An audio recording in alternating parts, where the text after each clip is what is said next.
And no soldier prays for war, and you hope that that's not going to end up being what you have to do. But I don't believe any amount of training on the planet can actually prepare you for the first time when you experience something like that. It does at the time, because you go into training mode. It's like being trained as a nurse or a doctor. You've done it so many times on models, on actors, on cadavers, etc., and you build up a certain amount of immunity or protection, or whatever, if you like to use that term. So when you do it, you go into training mode. But unfortunately, that's fine when you're working and you're there in that environment and you're doing it day in, day out, as I was, and a lot of other guys and girls have been.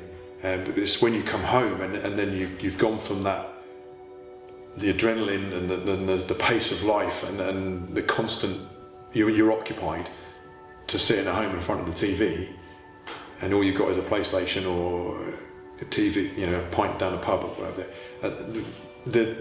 The want to fill that gap, both physically and mentally, is massive in a lot of people. It's really hard to explain it, what it's like when you can't do what you've been trained to do. Because I was diagnosed with PTSD, and I'd received a number of different clinical treatments, some that kind of helped, some that my family believe actually made me worse. And the charity I work for now made a noticeable physical and psychological change in my life, so much so that I couldn't envisage myself not doing anything else. There's so many boys and girls out there, and families as well, that don't think they can ask for help or aren't aware that there is help out there, even nowadays.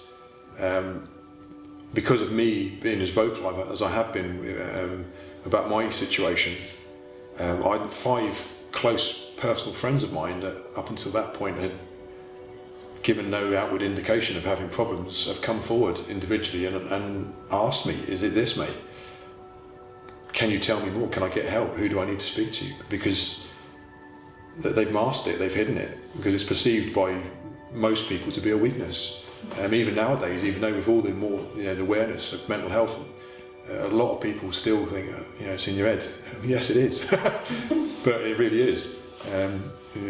People can't see it because it's not a physical injury. I haven't lost a limb, but there was damage done.